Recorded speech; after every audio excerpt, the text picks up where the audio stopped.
Hello বন্ধুরা, চলে এসেছি আজকে একটা নিরামিষ রেসিপি নিয়ে। করেছি আজকে দই পটল। ঘরোয়া খুব সামান্য উপকরণ দিয়ে এই দই পটলটা বানানো যায়।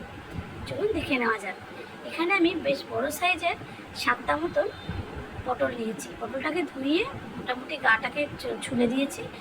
ছিলে আমাদের নুন আর হলুদ গুঁড়ো দিয়ে ভালো করে মাখিয়ে 10 মিনিট মতো রেখে দিয়েছি। বেশিক্ষণ লাগে না এটা করতে। যাই হোক, রেখে দিলাম।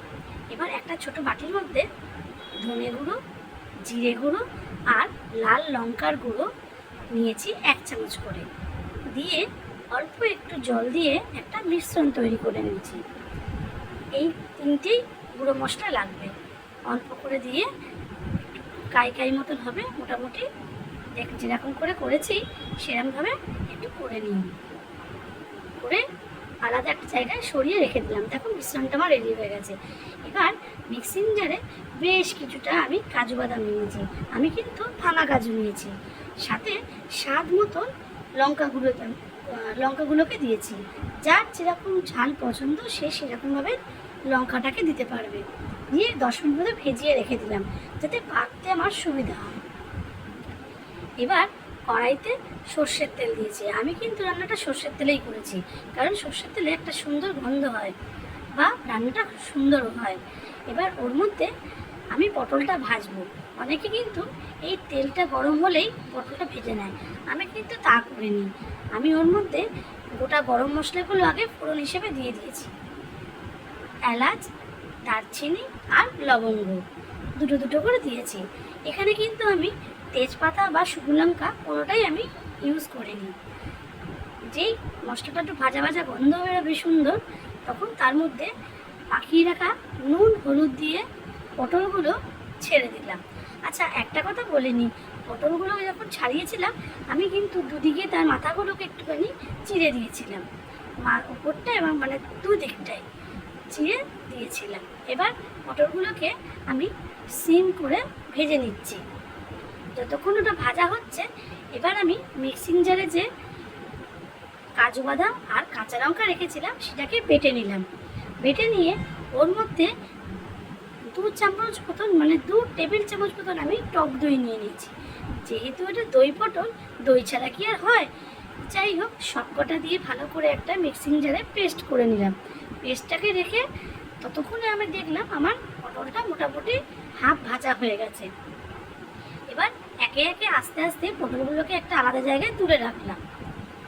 দেখো, এই রান্নাটা কিন্তু ভীষণ ভালো হয় খেতে। যেরকমভাবে করছি ওরকমভাবে করে দেখো, আশা করি সবার ভালো লাগবে। পটলগুলো তোলা হয়ে গেছে। এবার ওই তেলের মধ্যে যে ধনে, লঙ্কা গুঁড়ো আর জিরে গুঁড়োর একটা মিশ্রণ করেছিলাম সেটাকে দিয়ে দিলাম। দিয়ে মিনিট 1-2 মতন ভালো করে ভেজে নিলাম। দেখো, ভাজতে ভাজতে একটু তেলটা ছেড়ে যাবে। এই পজিশনেই আমি একটু চিনি দিলাম।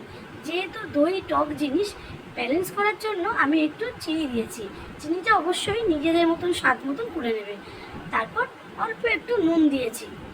নুনটাও কিন্তু স্বাদ মতন দেখবেন। দেওয়ার পরে নাড়াচাড়া করে ভেজে রাখা পটলগুলোকে আমি ফ্রাই প্যানে দিয়ে দিলাম। এবার ওটাকে আমি হালকা হাতে ভেজে নিয়েছি। এর মধ্যে কিন্তু কোনো জল দেওয়া যাবে না, পুরোটাই কিন্তু গ্রেভি গ্রেভি মতন হবে। তাও আমি ওটা মানে গুঁড়ো মশলার গা ধোয়া জলটা একটু দিয়ে দিলাম। দিয়ে ঢাকা দিয়ে 10 মিনিটের জন্য রেখে দিয়েছিলাম একদম মিডিয়াম আঁচের মধ্যে। দিয়ে এবার আস্তে আস্তে করে আমি দেখছি ভাজাটা হচ্ছে কিনা।